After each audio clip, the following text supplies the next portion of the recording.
Hi, and welcome to The Regulated Parent. I'm your host, Afshan Tafler, nervous system resilience coach and parent of a hypersensitive, high-needs child.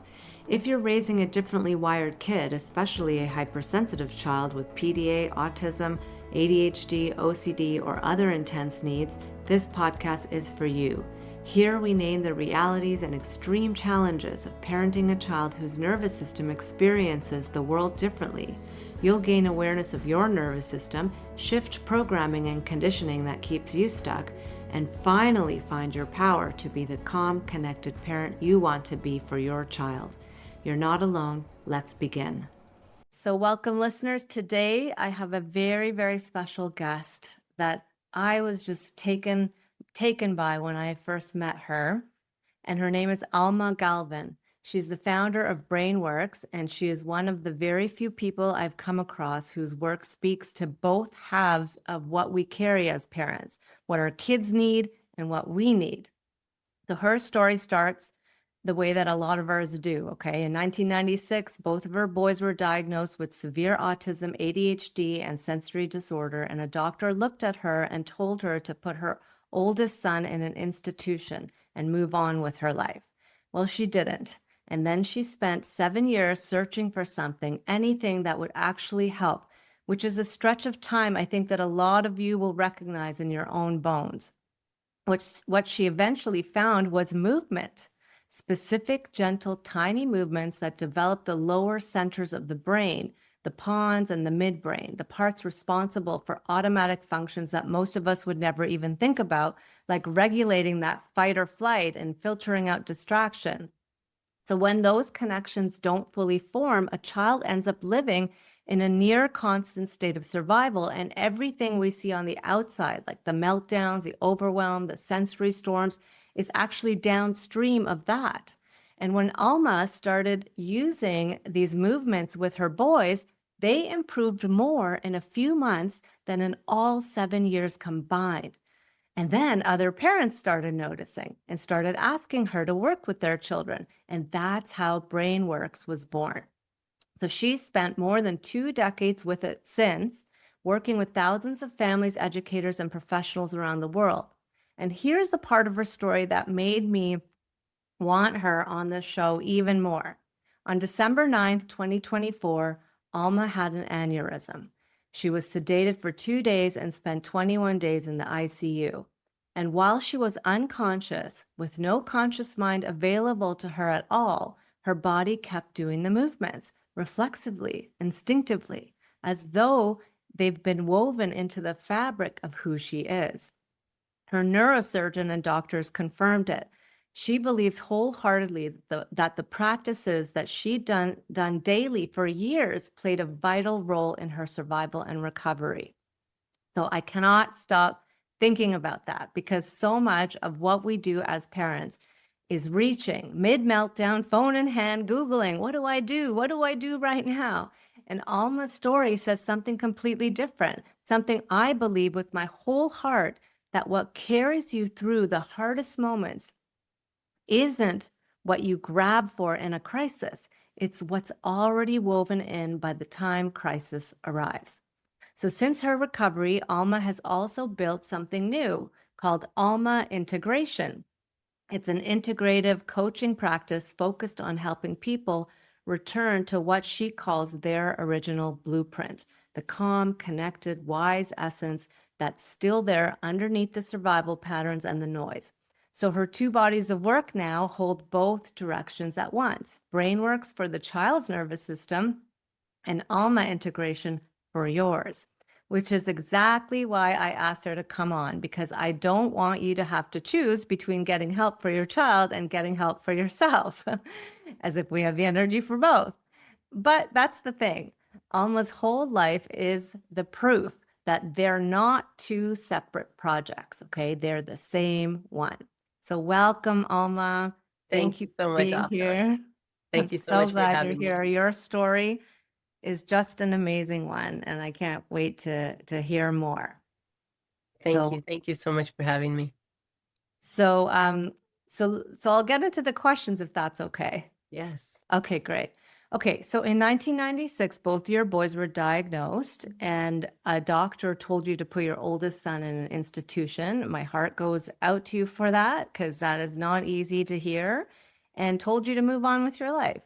And then it took 7 years of searching before you found anything that worked. So I want to start there because so many of my listeners are living in the same version of those 7 years right now. So can you take us into what that stretch was actually like and what was happening to you while you were searching? I'm going to say it this way. Those 7 years were so hard. I'm going to say it this way. They were hell, Yeah. absolute hell, because, and you're absolutely right, having that conversation with the two doctors, two different doctors, by the way, two different doctors, not just one, that the first one didn't really put much weight on it because he was the pediatrician that kept telling me early on that I had asked him, I feel like there's something going on with my kiddo. He's my first one. His name is Manny. I think there's something going on. And he kept assuring me, no, nothing's going on with him. He's okay. Okay. Second, the next time that we saw him, are you sure? I can't pinpoint anything. I can't tell you anything, but I feel like there's something off. And he kept assuring me. So by the third time that he said, Alma, you're neurotic. You're too stuck on that. Nothing's wrong with your son. I'm like, but his language is not coming in. He's like, boys speak later than girls. Let it go. Okay. So I came home and I told my husband, I'm like, listen, it keeps assuring me that everything's okay. And if I'm going to have another child, which we wanted 3 originally. Okay, that's not courageous. I wish I could just give me the child. I didn't want to be pregnant. I wasn't that person that loved the pregnancy. There's certain moments, I didn't have right? a great pregnancy either, so I totally get that. Yeah. So I became pregnant and I started noticing that he absolutely left. Like there was no eye contact. There was a little bit before. There was something that transformed massively, but not instantly. It took me about a month and a half to really even notice what had happened. And by then, he was just not aware at all what was dangerous. If I didn't have him close to me, if I didn't have him in my hand, and he could be bolting down the street, and it could be a rural street or it could be a 4-lane road, and had no awareness of the amount of danger. My heart massively stopped a whole bunch of times in that space. But by then, remember, I'm pregnant. Mm-hmm. So now the amount of stress that the baby's going through is incredible. So in utero, the other little kiddo is also having massive gaps in the development because where I was at, where everything was at, and we can only do what we can do as a human, as a mom, right? So I really want us all to not be so hard on ourselves. If we knew better, we would do better. But that's the interesting, beautiful thing about us having this conversation, Afshan, because this shows that people are wanting to learn. They are wanting to know. Yeah. So, and you understand a lot about development. Like, so we'll get into later about how you've learned a lot about how the movements that you teach and that you do actually like mimic a developmental trajectory, right? And how certain developmental things get missed, maybe starting even from utero onwards, get missed, and how you help to sort of complete those so that then it can be a greater foundation to build on for the child's brain and nervous system, right? Absolutely. Yeah. Absolutely. So, okay. So you were in this challenge. Okay. So you had this one child, you felt like there was stuff going on. You weren't getting sort of any insights from professionals on this. Then you're pregnant with another. Then you had your other child, and then you went through these challenges for 7 years until you found movement. And so I just want to understand and help listeners to understand, because I also like to, help listeners to see, like, they all have the perseverance within them. What kept you going? What kept you searching? What was it for you?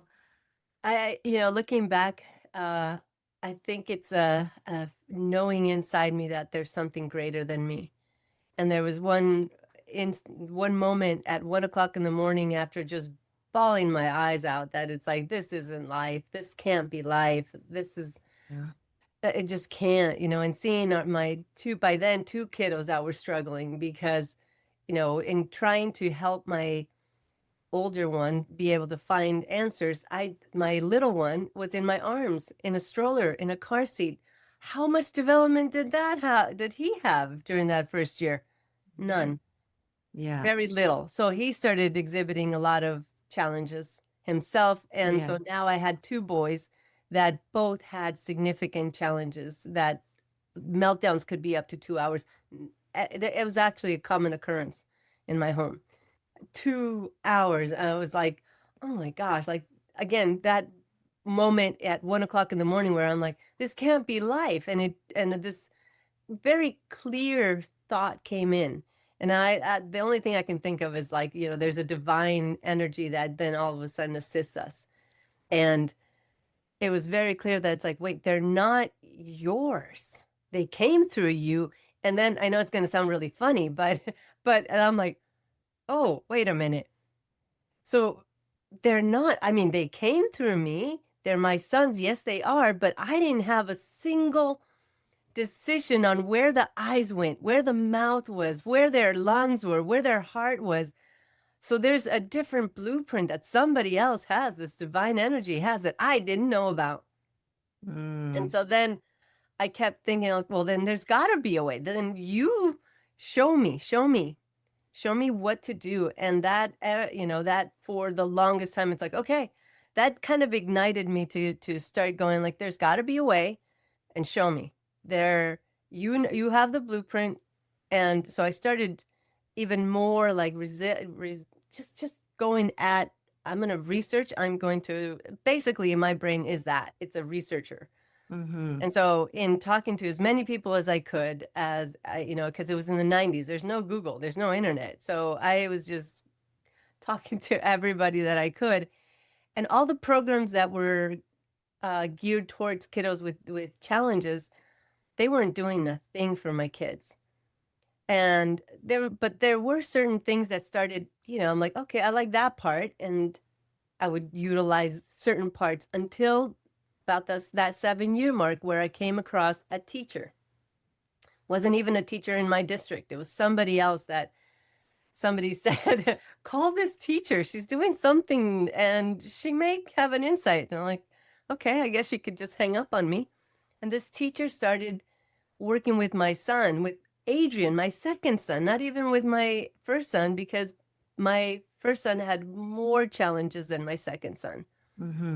And so she started doing brain gym, some of brain gym movements, but other ones as well. And brain gym was like one of the first massive keys that really started igniting my like desire to then explore more, because of the results that I started seeing. Within a week and a half, I felt like the edge had been taken off of our home. Like there's something about it that massively shifted within like a week and a half. Looking back, what it was is that anything I did with my kids, I had to do it through play. So this teacher would teach me a movement, and I would have to be creative. How do I play doing this movement? How do I get them to participate? And so if I was playful, if I was connecting with them in that sense. And I had to really let go of, this is how the movement goes. You have to do it this way. That would have been my nature originally. Do it right. Do it correctly. Yeah. And what I learned is that if we want to do something truly correctly, it has to do with connection. If we can connect with our child in a loving, playful way, they will follow us much more. The thing is, the changes that happened in my home, yes, my children were doing the movements, but guess who was doing the movements too? Me. And so it was really my nervous system that started settling down. It's for the first time that I felt like I could breathe in years. Wow. So this is so powerful, okay? Because like I teach parents like how that in order to really help regulate your child, you need to be regulated too. But then parents often go still and they sort of hold themselves in, and it's not like a true regulation. And then there's still this expectation or this pushing energy, which a lot of my listeners have PDA autistic kids who are very demand avoidant, and that doesn't work for them, right? So then they get exacerbated and they're like, I can't bring in another therapy or modality for my child because they're not going to listen. But what I'm hearing is this, like, it's you do as a parent, you're doing the movements yourself, you're in the play, it's Yeah. regulating you, and Good. then your child will feel that regulation, and then they'll want to join in more. There's more of a chance that they'll join in and do it with you. So it's brilliant. It's absolutely brilliant. I love it. They will lean in. And there's another huge piece that, it took me years to find this piece. It's much more known now, but there's something that's called microchimerism. Long Mhm. word to say this in utero. This is why for me and my work now is like, yes, I can work with a child, but if you really want changes, it's us as the parent that really needs to just kind of pause and start to be more gentle to our little kid inside us as we grow our capacity, our ability to be able to help our kiddo outside. Yeah, yeah. Microchimerism. Have you My, heard of that word? I have. I actually wrote about it in one of my podcasts It's so on cool. co-regulation and how, yeah, these cells from the child's cells from their body go and travel up to our brain. And so we have a bit of them in us. And then there's this, like, as we regulate, they feel it. There's also, other neuroscience around co-regulation and how it works in terms of actual nervous system body cues that the child breathes that I talk about as well. But microchimerism is a really interesting one. I'm It's probably a not pronouncing it right. wonderful, yeah, microchimerism. It's wonderful because I go into pictures, right? And so I'm thinking, okay, if I'm working on myself and I'm calming myself, I'm attuning myself to the frequency of kindness, of calm, of love, and my cells are starting to vibrate like a tuning fork, right? In in that vibration and that energy, and then that sends the message to the cells that are my cells that I gifted my child when they were in utero, and they Right. still have my cells, and my Right. cells And they didn't have die. ourselves too, right? And Hmm. then I have their cells. So anything that directly I do to me, I'm doing it to the cells that they gifted me when they were in utero. So I'm actually changing my child's cells within me from the work that I'm doing on myself. And then with the tuning fork effect, anything that they're saying, oh, the strongest energy, we've heard that strongest energy wins. So I get excited that we have so much more power as a parent to grow our capacity to be that strongest, loving, calmest energy. That's how we can help our child start to tune down their energy the fastest way. It's sort of Yeah. counterintuitive, but it is the fastest way. It is quite, but not everybody fully understands that. But okay, so I want to touch into a little bit more about movement. So like why movement? You finally found these movements. Your boys improved incredibly. Your work talks about the pons and the part of the brain that regulates fight or flight, which is underdeveloped in a lot of our kids. So our children end up living in this constant state of fight or flight. So, my listeners, they know that state, intimately from the outside, but not from the inside. So, can you help them understand like what's actually happening in their child's brain and body when movement reaches something that, basically like reasoning or other strategies or rewards just can't reach? Absolutely. So let's talk about the root of how all of this really comes to be. In movement is our first language. We start by movement, by even just the cells being able to move, and grow and duplicate movement. And as if we would have had the most ideal place for us to grow, movement, there's a sequential way of growing. And so it's wonderful, except that, again, if you think about my Adrian, my second son, he was under so much stress, so that sequence of development was cut off constantly, which means that anything that he would have needed for that foundation to be available wasn't there. So he's born and not having the ability to movement then also was not available for him to keep developing. Let's talk about one of the first parts of the brain that starts to develop. There's other ones, but one of the first ones that I want to talk about is called the pons, as you've mentioned it. The pons is our survival part of the brain. It's the one that lets us know truly, am I in a life and death situation, or we've been here before, we got this. When we didn't do several movements, one of the big movements is creeping. It's on the tummy. So it's tummy time that really develops this part of the brain. What did Adrian get? Not very much tummy time, which means this kiddo was any little thing and he would be going off to the races in the panic mode that, oh my gosh, the sky is falling. Didn't matter what it was, because his brain kept getting the signal, you're in a threatening situation. This is life and death. This is life and death. He didn't have any of that foundational awareness that, oh no, this is not really a life and death situation for that little brain. He was in constant survival, which is something that I've found across the board with so many of our kiddos.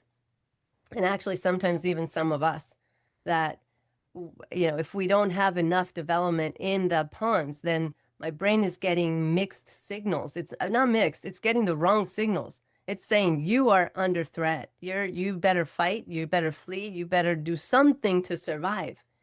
And to a human, Afshan, there is nothing greater than survival. So if I'm getting this message of survival, nothing else matters. Not, learning, not fun, nothing matters. It trumps everything. So what I loved is that, after I learned the brain gym movements, about 3 months into them, I thought, this is great. I hit that wall again, which then was wonderful that I had that teacher to talk to, because I asked her, I'm like, I think there's more, isn't there? There's got to be more, because I feel like I've hit a wall with these movements. And if we don't do these movements, I revert back to having not exactly the same, but fairly close. And she goes, well, how wonderful that I came across this research from Doman and Delicato where they're talking about, they simulated movements that a baby would have done that first year of life. And they were working with brain injured children. So when they were then doing some of what we're talking about, like creeping and crawling, all of a sudden the children that had these brain injuries started doing tasks that they shouldn't be doing because of their brain injury, which I think it was one of the first parts that people really started to see, that the brain has this beautiful plasticity effect. So yeah, that's the wonderful new neuroscience. Well, not that new, but becoming more popular. In understanding. The brain can change. Absolutely. And so what I do is I go back, I've learned after 25 years, right? You go back to starting to do movements that start filling in the gaps, that start doing certain foundational work, so that then as we're doing those movements, we start to acquire functions. So again, we're talking about fight or flight. If my brain keeps getting the message that I'm under threat, like I'm in a threatening situation, I can't think. And so, but if I grow that part of me, if I fill in that, then my nervous system doesn't have to jump into fight or flight constantly. I mean, that's mind-boggling to me. Yeah, it really is. It's so like, I don't think so many people don't understand this, one of the regulating tools I use in my signature program is different kinds of movement tools, because movement is such a huge regulator. But these are very specific movements targeted to a certain area of the brain. And so I'm curious, can you share with listeners like what you're doing all these movements, and in what ways, what are some of the big changes you saw in your kids over time, and how are they doing today? Because listeners, they want to know like where is this, what are the possibilities here? And they want to understand sort of where your kids are at today. But yeah, I love that question, because I wish I would have had somebody that would have said, hey, look, this is possible. This is what's possible. Is it for each person? No, that's what's so beautiful, that each person is different. And so if we can, what started happening, that my kiddos started talking, for one, like they were both nonverbal until after 6 years old. Wow. So they started being able to, they communicated. That's the interesting thing, right? But talking was not, possible for both of them. So they started talking, they started being able to have a little bit more contact, like eye contact. We started being able to just be able to even go out in nature a little bit, because I was homebound for many years. So being able to start kind of living a little, that was huge. And now they're actually huge. I understand that deeply. And now they're 33 and 31. That's a big time there, and they both have jobs. They are incredible beings. They are my most magnificent teachers, and I adore being around them. And the cool part is that they adore being around me. And that's a piece that is a piece that just like, it touches me massively, because we are still growing in our ability to be able to understand but share. And now it's like my nervous system is not in such a reactive mode, that they're as soon as my door is open from my office, they're like little bees. They're like, hey, can I talk to you? Because they live with me, but they pay rent. They do their own food, they do their own laundry. They're pretty much independent. We're just kind of living in a I don't necessarily love to say that, it's like they're my roommates in a sense. Yeah. Well, so, I feel like we've lost the whole village aspect of living. And can that be okay? Like I talk to a lot of parents about how we're so conditioned that things should be a certain way, that your child should be independent and be able to do everything for themselves, go out and get a job, live independently, have relationships, do all that. That's not the path for all of our kids. And can it be okay that can some of our kids still be part of the village for a longer period of time? They have their own journey, their own timelines, and can that be okay? And I love your story. I think it's a beautiful one, and especially that level of connection you have with your kids. It's beautiful. And that's a very big conversation to have with yourself, that many times we've been told, what are the things that should happen? I don't like the word should, but anyway, what should they happen? They were supposed to grow up and leave the nest, and you're absolutely right. Like I'm from I'm from a village that everybody worked together.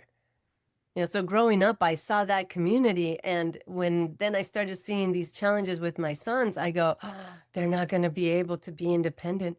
They're not going to be able to. And then I go, wait a minute. Let's not go into what the world says they should be doing. Let's look at really what their path of life would be ideal for them and for us as a family. And so, I love that. I love that reframe. I think it's a really important reframe to step into for so many parents. But I also want to hear about, so you're doing these movements, these tools with your kids, and you also realize down the road that you have a bit of neurodivergence in you, ADHD. And I want to understand how these movements helped you, because my understanding is they actually helped your brain and nervous system as well. And the reality is that because of the world that we live in, Afshan, we all have some sort of, maybe tiny, but we all are challenged. Because think about this. We have toxins in our air, our water, our food, so much everywhere. So we are taxed. Our system is taxed so much. Yeah. What I learned is absolutely because of this beautiful dumb luck that I had to do these movements and I had to do them in a playful way. I started noticing, because again, I didn't think I had anything going on with me. I did okay in school. I did, though. I thought that this was a character strength, that I was like, oh no, I have a great work ethic and I could outwork anyone. Because I had to, because I actually really had to work harder than anyone to achieve what others would not take that much. And that started becoming really apparent as I started seeing the changes that were happening, because, tummy time, creeping, crawling, I had to do those too, again, in a fun way. And the first time I saw, I'm like, wait a minute. I started, I was reading an article, and I noticed that I got through the whole article and it was like effortless. And before, I would read for about, 10, 15 minutes, and then my brain would go into, oh, what am I having for dinner? What are we doing? And I get to the bottom of the page, I'm like, what happened?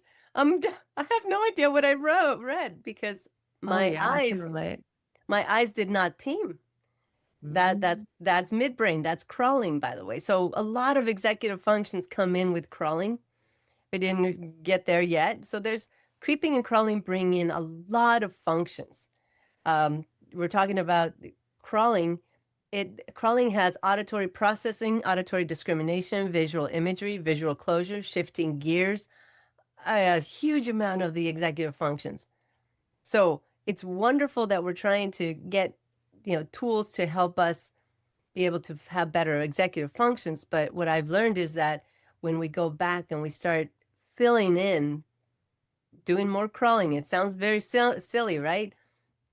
But we're not, I don't do crawling like, okay, go back and crawl. No, because we're grown up. So we have to be mindful of what can we do to be mindful that we do have kneecaps. We do have aches and pains. Yeah, crawling might not be easy for some of us. It is not easy. Yeah, with our bodies, our adult bodies today. Yeah, but as we're gentle with ourselves and as we allow things to activate, and that's again, for 25 years, that's the whole body of work that I've been really exploring, is how can we do these movements, but in a gentle, loving way, that we can move forward a little at a time. And again, that's where important what you just said, that in a gentle, loving way. I think so many of us embark upon any kind of, new strategy with our child or ourselves in a harsher way, like in a way that we go into it where like, we have to do this, we got to push through it. And this is like all our conditioning and what we've learned, we have to push through it. We got to do it. And then we're like, and then it doesn't work. And it's like, what? Because we did it in such a stressed out way. Exactly. That the safety of that movement didn't even land. So I think that's an important thing to mention here. It's huge. No, you just said, like, drop the mic on what you just said on that, because it's so true. Most of us were taught, hurry up, get it done, push through it, work harder. And that stresses the brain. Yeah, that's fight or flight, my friends. That's fight or flight. And if you're doing any kind of work in that state, you're not learning. You're not growing. And I would say that so many parents are in that state, and it's hard for them to see it because it's become so habituated. So anything you embark upon, my parents, my listeners, really do it from a place of like, of love and kindness to yourself, right? It's great advice. Yeah, absolutely. And if you have a task that you want to do with your child, but they're having a hard time, they're not engaged, if you can pause and connect with your child in that moment and do something that is loving, and just connecting with them is going to be so much more valuable than whatever it is that you were trying to teach. Because whatever it is that you were trying to teach, everything is connection first, relationship first, then challenge. Connection, relationship first, then challenge. But I love that all of these movements that you're describing can be turned into playful kind of movements, where a child would actually probably really love it. It really takes the parent being coming into a state of just being more creative and more in this fun, playful state. You know what I learned is that it actually gave me permission to play like a kid. And when I play like a kid, I connect in that level with my kids that I'm working with, or with at that point with my kiddos. And it started making life fun. See, I love that you say that, because I think so many of us, we look at these things, we want to help our kids, we want to help them to improve and get better and be able to function in this world we live in better. But then we do it from a place of, this is a chore, this is a responsibility, and it feels very heavy. But what if you could do it from that place of, oh, I'm like, this is helping me too. Like, this is just as beneficial for me. This is me time too. So that reframe in itself, like, this is me time and child time together, and that connection, that we have together, it nourishes both of our nervous systems. So if we can reframe it and see it that way, then it just becomes a lot more freeing to do these practices.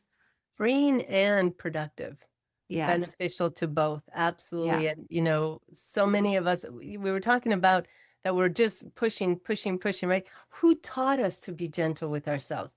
Who taught us to learn in a comfy space a little at a time? No, it was like, we have to learn this, learn it. And one of the things that I always go back to is like, I don't know if this happened to you, but it definitely happened to me, that I learned the timetables with such stress that then later on I found out that when I would go like, well, what's 7 times 6? I was like, wait, what? Like, I can't retrieve it, because when my brain is in a comfortable state, I can't retrieve what I learned in a stressed out state. You know what? That really resonates with me too. Like, I was really good at memorizing when I was young, and I could memorize everything. But years later, if I go to, recall it, it's like I never really took it deeply in, because I didn't learn from a state of calm, relaxed, alert, present, in that, or even in that play zone where you learn so well. That play zone is the best place to learn more quickly for the brain and nervous system. But when you learn from a stress state, yeah, it's like you don't really hold on to it. So much of what we learned in school, it's like now it's like, I don't recall any of it. Yes, exactly. And that's why we're talking about connection, play.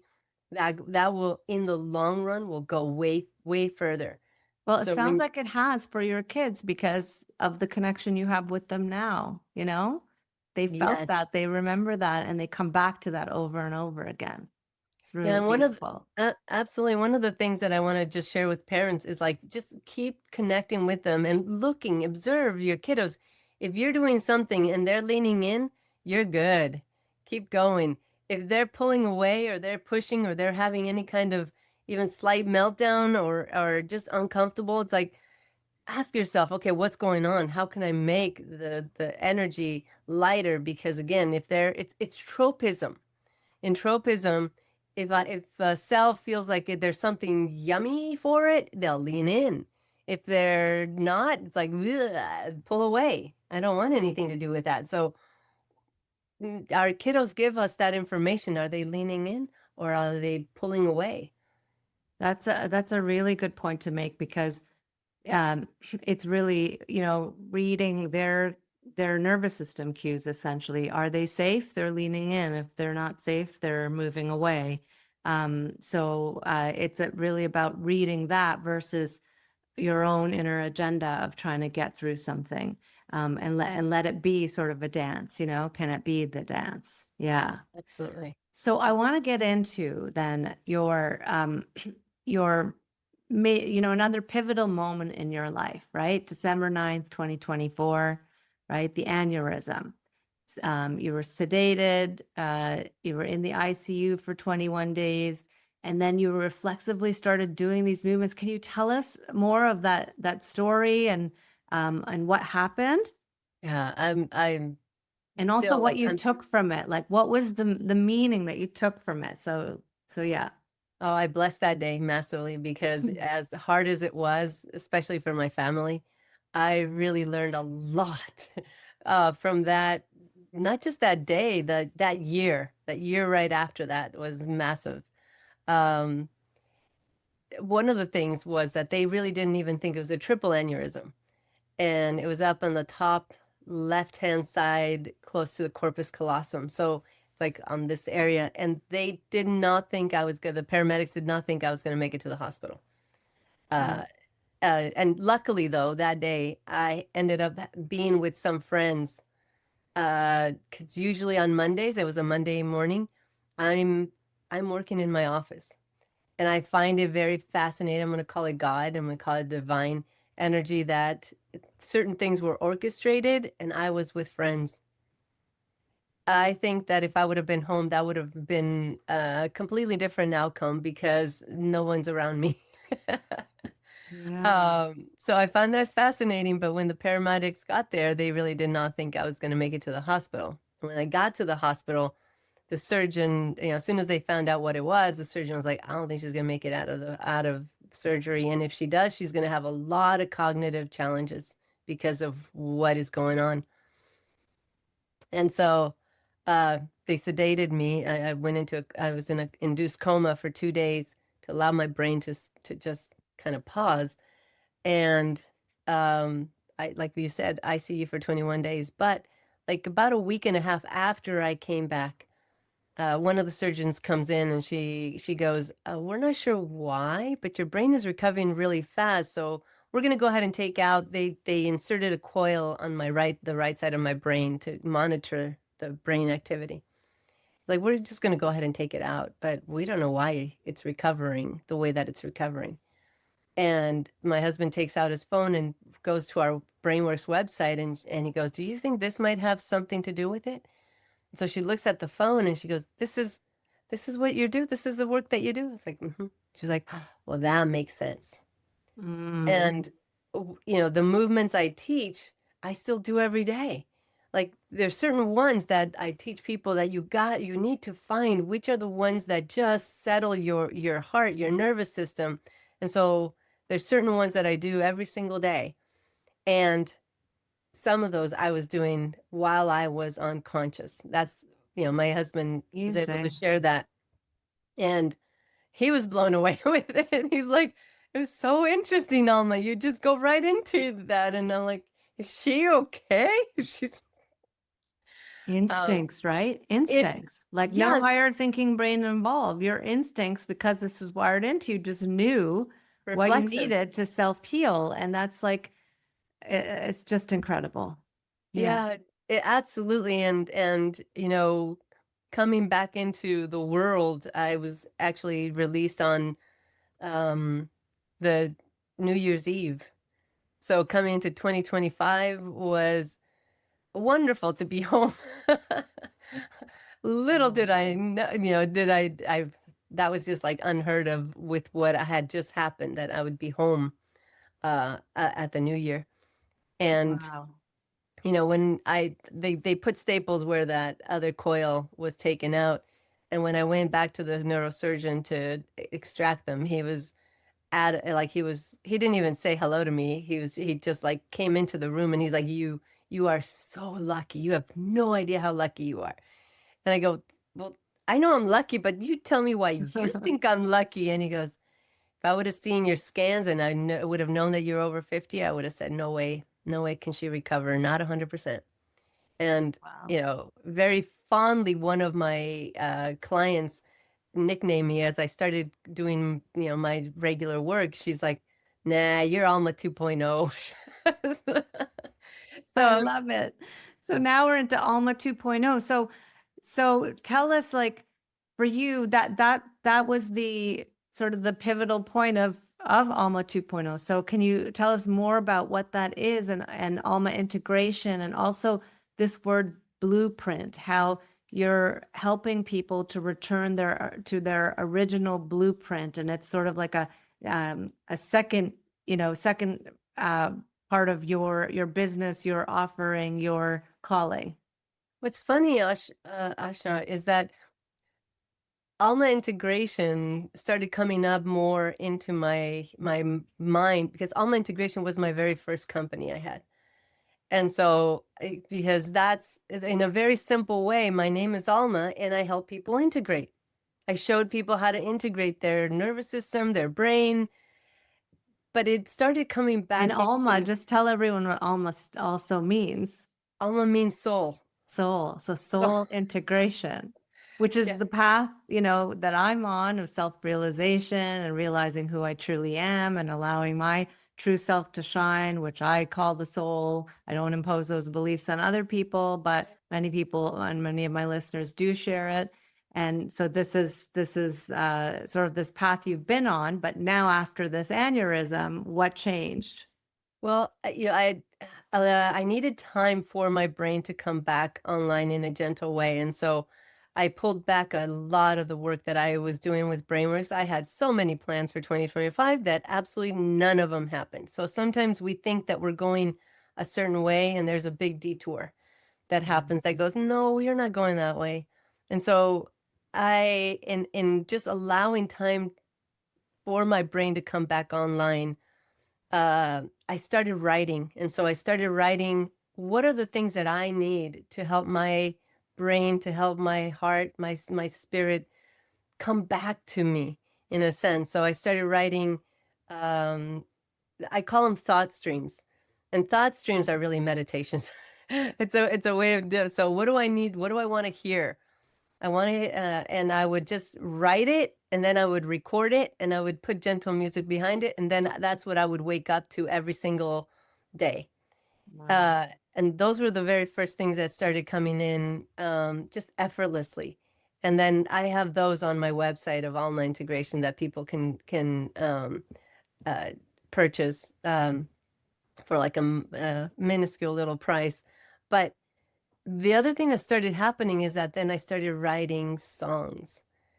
And writing songs, music does something completely different to our, it's so powerful. And so then what do I need to hear?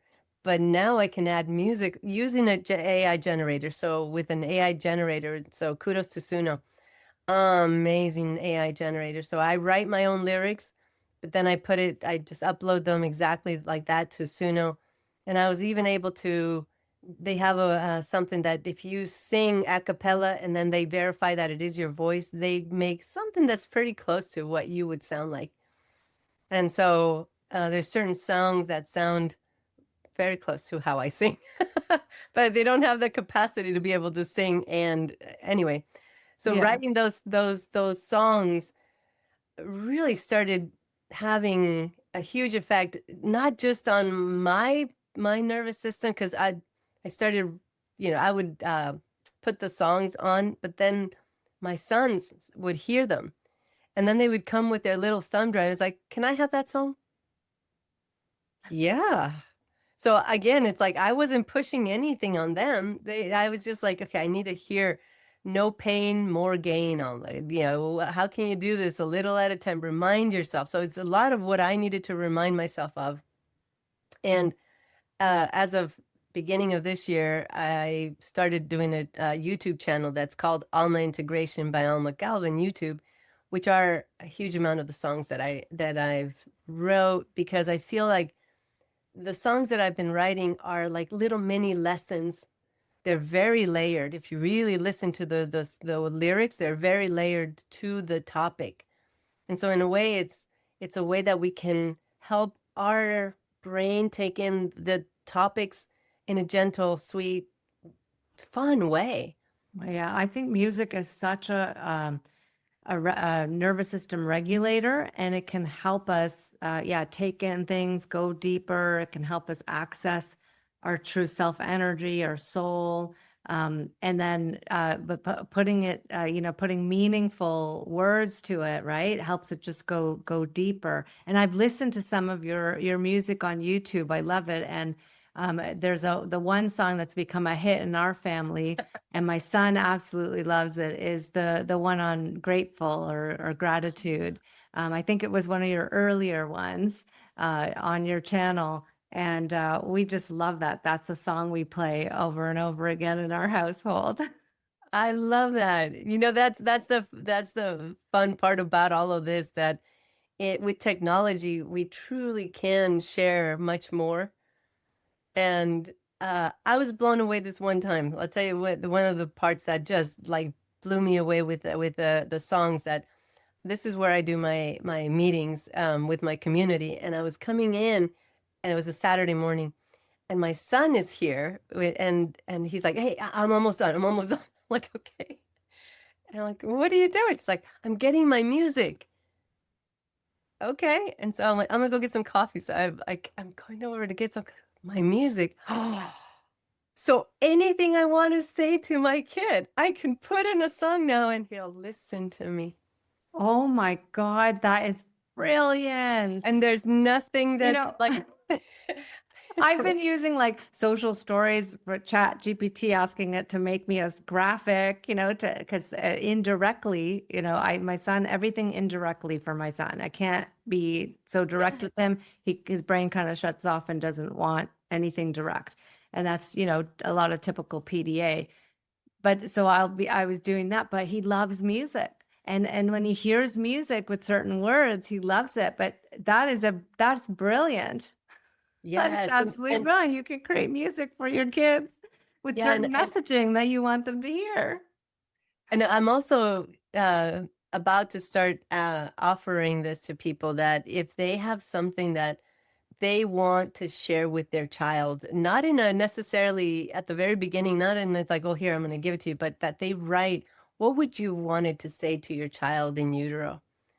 What would you wanted to truly, what do you want to convey to them from your heart, from, to their soul? So, because even if you're just, the beautiful thing about frequency, right? That even if I'm here and the sound is not going very, very loud, frequency's felt. So if I play it, my kiddos will pick it up. The quantum self will pick it up. That's so true. That's so true. So true. So, okay, tell us how you help parents now, because your focus wasn't helping the kid, but indirectly or directly, it was also helping the parents because they'd be doing the movement. And then now you're combining, right, that the movement with the those sound bites and messaging, Yes. right, together. So can you tell us more about that? How do you help, the parent now? Well, I have several things that I do because not everybody's in the same place. So I want people to have access to, working one-on-one with me, to having a little starter program. So with BrainWorks, I have different programs that are geared towards teaching people how to do the movements, not so much going deep into all the science behind the movements. That's like the next step, that we're working on a certification of going deeper, because it is profound. I mean, the amount of information, knowledge, training that needs to happen for then the true aspect of understanding it is a lot, as you know. Oh yeah, the neuroscience stuff, it's a lot. Yeah. It's a lot. So, it's more like a guided way of, you're doing these things. This is what we're doing it, not so far deep, but enough, right? Because we have enough on our plate that we can take in a lot of information too. As we're doing that, that's like a guided way of resetting our beautiful brain from the very beginning. So that's with BrainWorks. And then with Alma Integration, I'm doing much more of the one-on-one coaching, training, and doing different kinds of programs. Like I recently did one that's a 30-day, 30-day, very intensive, where people would receive an email with two rewires. Two rewires are basically two videos that you're going to do what I'm doing. And so then we do that, and I would give people a song that would bring in both of those concepts that what the rewires were about, in two different genres. Because that's the other piece. It's like sometimes I'll do it like with, I'm going to say salsa or something like that. It's a very different feeling, and your words are taken. The words are taken in differently than if it's on lo-fi. And they're And so doing then movement along with it, right? To ready the brain to take it in. Is that how it works? the songs, no, the No. songs Okay. So the are songs. the the the movements are with the rewires, the videos Okay. that I do. And then those words I put in the songs, which then are looping those concepts constantly, but you've already organized the body and the brain and you entrenched it to those words. Okay, so So thank you for explaining that. So there's a level of regulate, you're organize the body and the brain, meaning there's a level of like taking them to a state of more regulation where the brain becomes more open, and then the music does the same thing, sort of puts them in a certain feeling state to take in. Okay, yeah. okay. And I'm thinking of like doing a second 30-day probably within a couple of months, because as of right now, people with Alma integration, it's all really geared towards where they're at. And I just take all my experience and I go, okay, this is what we're going to do. So it's very, very specialized coaching that I just bring everything to that. Nice. And this, I feel like this work is so important for my listeners because a lot of what we're working on with this whole like changing our conditioning, changing our programming, changing how we feel about ourselves, changing how we see our kids so that we can show up for them in the way that we want to and the way that they need. Is it's not easy work to do. Our survival system has like years and years of, well, I have so much evidence that shows that this belief is true. And so I'm going to see everything through this belief. And so I'm always looking for ways of how do you rewire these beliefs in more simple ways, obviously like little repeated often, simple ways so that they can embody and stick and become the dominant pathway in the brain to follow versus the old, belief pathway. Sure. And it seems like what you're doing is that.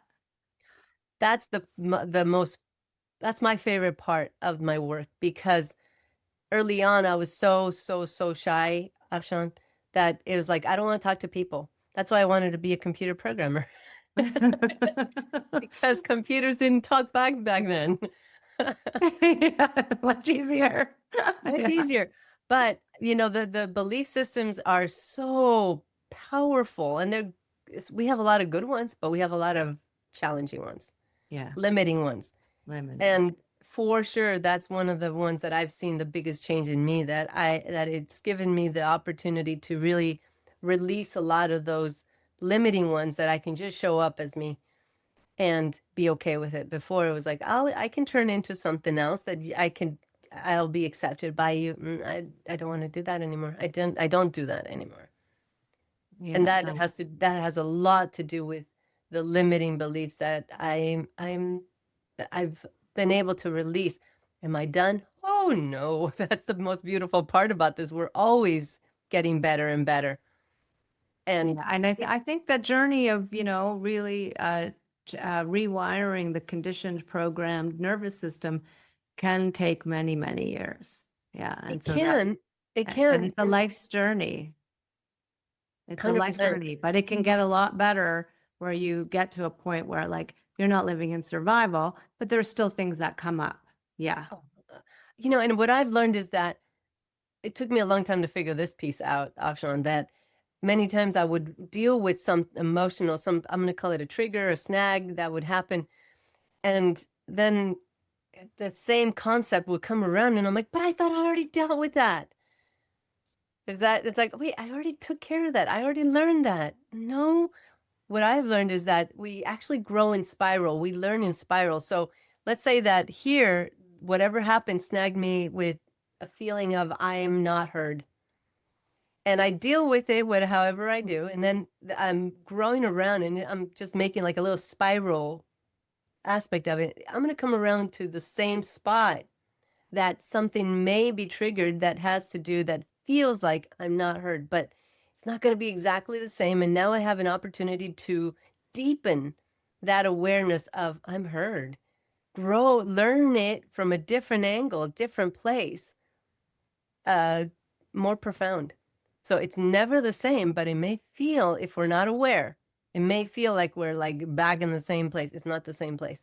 Yeah, I say that to my listeners all the time, the parents in my course. It's so important to understand that there can be many layers to a certain Absolutely. core belief system that you have in your system, and you need to when you get triggered again and you're like, I thought this was better, and it's back, so that means nothing worked. No, that's not the case. It did work for a while until the next layer showed up, and now it's the next layer to work with to deepen to even more of that felt sense of that more life affirming belief that you really want to embody, and that's okay. That's part of the journey of life. Absolutely. And that's actually the exciting part, to be honest, because if we're inquisitive, it's like, oh, what else is going to come up this time? Yeah. So it takes a while, like and you staying said. open to them, right? Staying open and curious instead of being hard on yourself. 100%. Yeah. Yes. So can you share with us, like, is there any, and it's just open for you if you want to or not. Is there something that you can share that parents can do for their child and something for themselves, if they wanted to start today? Absolutely. So I'll show you one of my favorite ones, and it's called Soothing Heart. And Soothing Heart, I'll explain a little bit about it, but let's do it together. So is this for the parent? This is the one for the parent? the parents. Okay. Yes, this is for the parents. And as the parents do it, they're going to mirror that to their children. But I want them to. We have to know it. We have to know it. Not just know it, but know it in ourselves, in us, in order for us to really be able to share it. Yeah, the felt sense. So focus on the felt sense, not doing it just from your head. Yeah, exactly. Fully embodied. So, let's go ahead and put both hands over our heart. So one hand over the heart and then the other one. So it's sort of like in the middle though. So it's on the heart, but more like in the middle. And I'll explain why it's in the middle.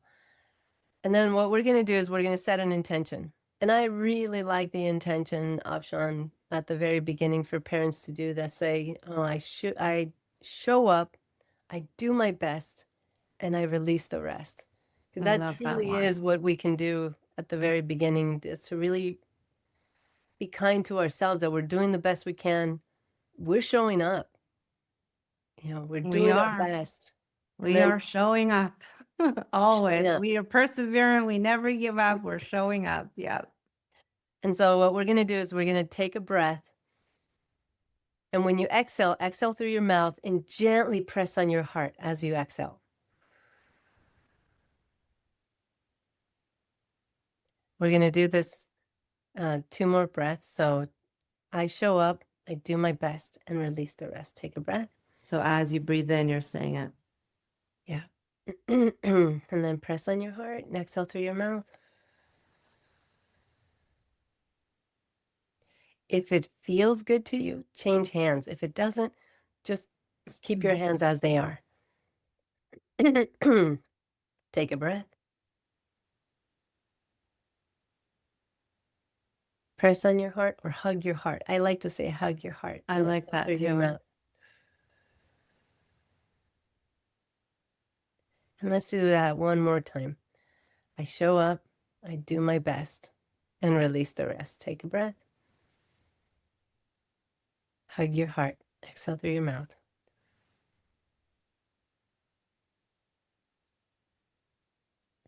Now, this is such a simple one, but it's really profound, Ashan, because if we as a parent can wake up and we can do this while we're still in bed and set the intention, what do I want for today?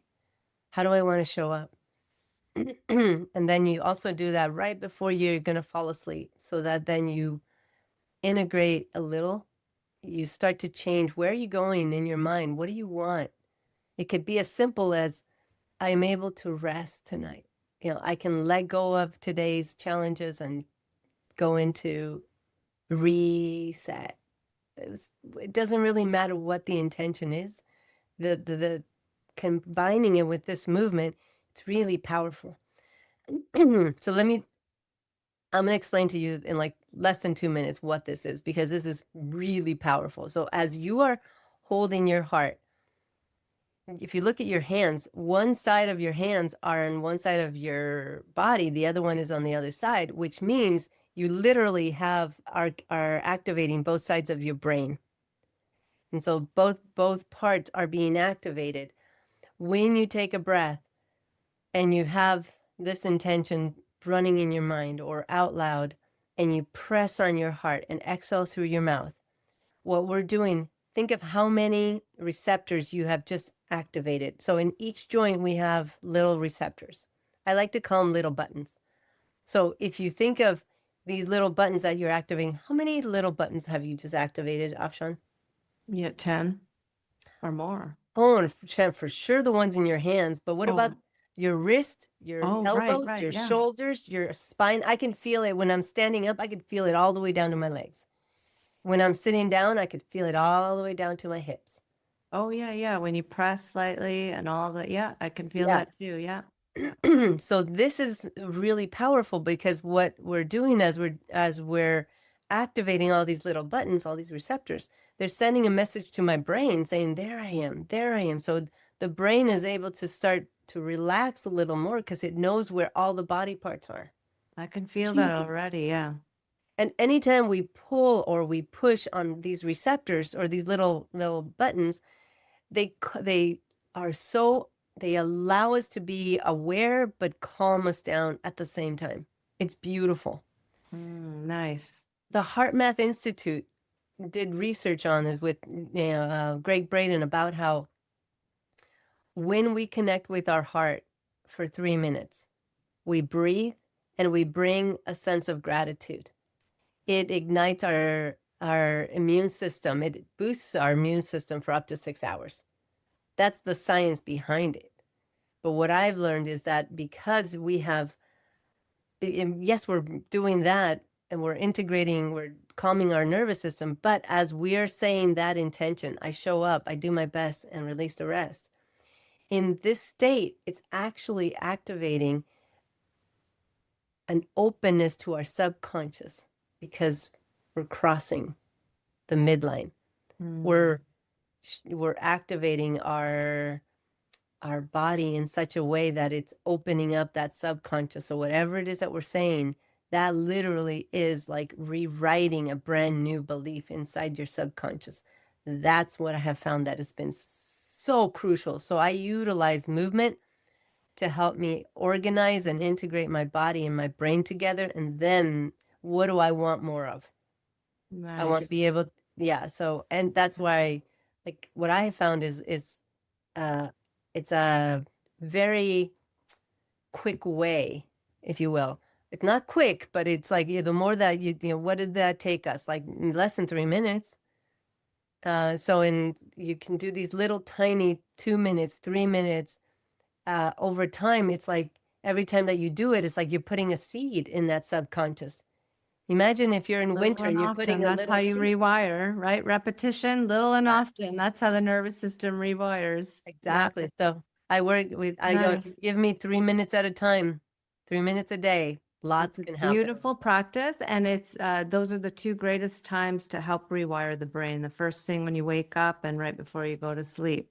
So I love that. Thank you for sharing that. Is there anything you want to share for the child? Or is that a little bit too hard to show and explain right now? There is one for the kiddos that I would do. But it also has to do that the parent needs to model it first. So if you go to your ears and where your ears are connected to your head, and you take both, like your pincher finger and your thumb, or you pinch your fingers, and you do like a little massage. So I call it like a little pinch and uncurl. And you're going to go all the way around the outer part of the ear as you work your way down to the bottom of your earlobe. And when you get down to the bottom of the earlobe, I always tell the kiddos, I go, you have to be silly. You got to go, wiggle, wiggle, wiggle, wiggle. You go back to the top. And with the kiddos, especially the young ones, I usually just go pinch, pinch, pinch. So, but you were pinching and uncurling, pinch. So you're giving them something to do. And then you get down the bottom. Say it with me, Afshan. Wiggle, wiggle, wiggle, wiggle, wiggle, wiggle. And you do that 3 times. What this is doing, it might sound super, super simple, but no, this is actually activating a lot of acupressure points that then relax the shoulders, relax when we're in fight or flight, the first and second vertebra lock. So activating these acupressure points allows the first and second vertebra to start unlocking, which means when we're in fight or flight, our eyes go into a tunnel vision. Yeah. Nothing matters other than where's the threat, and our ears can't hear all the sounds, only threatening sounds. Yeah. So in just doing this simple ear massage, it allows us to have peripheral vision. It allows us to be able to hear better. So if we want our child to hear better, we need to get them to engage in let's massage our ears. Let's turn on our listening ears. Yeah. So this is something both the parents can do and the child can do. Yes. And I, can help them to come out of fight or flight so that they can not just listen better to you, which would be ideal as a parent, but also our kids are so sensitive, to, I know my son is, to like every little noise. His threat system is on, and, and it can relax them to just not be so hypervigilant to the noises around them. And so getting annoyed by their siblings so much and those kinds of things. Lovely. Absolutely. So thank you for sharing that. And so so first of all, the last question. Okay, so what if there's one message you hope every parent that's listening remembers? Okay, the one who's exhausted, the one who's tried everything, who isn't sure that they have it in them to do one more thing. What is that last message that you'd like to share? You're not alone. I know that it may sound like it's like, oh, come on. No, you really are not alone. And I really bless our so many parts to our world right now, because especially with the internet, there's a lot of challenges that are going on in our world, but there's a lot of blessings. And, you really are. There's a lot of ways that I can explain why you are doing the best you can. And when we're struggling, it's really hard to see that I really am doing the best I can. You really are. And so I hope you hear it in my voice that I want to reach in and I want to give you a hug, because, truly, truly, when you have a child that is having such difficulties, we want to do everything in our power to make those difficulties go away. And yes, you're going to keep doing it, because you know what? You're stronger than you think, stronger than you know. And the other part is, what I've learned is that, each one of us has a mission here to do on Earth. And we are geared with whatever that is going to help us create that or fulfill that. Your child is gorgeous. And he or she has systems in place to help them be able to be who they were meant to be and to guide this world in the best possible way. And that just goes too deep, but it's really beautiful when I think of it that way. I keep looking at my sons and, I marvel. And one of the things that I know for sure that their job was to do in this world was to wake me up. Oh, yeah. That was my son's job. Still is. Continues to be my number one Zen master, always showing me where I'm not aligned and come back into alignment. Exactly. My greatest gift. Best teacher ever. So yeah, our kids are our best teachers. And I invite everyone to take that in. As hard as it is, your child is teaching you a better way. And that pain can become purpose and growth and learning. Absolutely. So thank you so much. So where can everyone reach you? Well, and can I share about the summits that are going to be going on? Oh, yes. Let's talk about that. Yeah. So a big piece of what I love and what I'm doing is that I'm creating summits to help parents and to help people find nuggets, find information. And so the first summit that we're doing is for the ADHD Toolbox, which is BrainWorks. And that's going to be on August 4th. And then we're going to be on live that day. And then the second day, we have a lot of other speakers that are going to be talking, and they're pre-recorded. So I'm really excited about that. And that's helping parents understand and learn new ways of helping or additional details of how they can help their kiddos. Yes, And then I'll on be sharing a talk in there too. So just for the listeners to understand, if you're on my email list, you'll get that email. Absolutely. And then on August 25th, I'm doing another summit that's called Finding Calm in a Chaotic World. And that has, again, more to do with our how can we help ourselves? How can we help our heart to find calm in this chaotic world? And so it'll be completely different energy, different ways of sharing. I'm really excited about that. And both are free for people. Nice. So I'm excited for that one too. I'll also be speaking on that one, and it'll be a different conversation, my friends. So join in. You're going to get more insights from that, and a different, deeper aspect of me and my experience. So I hope you'll all join. And it's been so wonderful. I'll link everything in the show notes, so you'll have access to that, everyone. And it's been so wonderful to have you here. You're just an inspiration, Alma. When I first met you, I was, we clicked right away. It's like we're soul friends for life.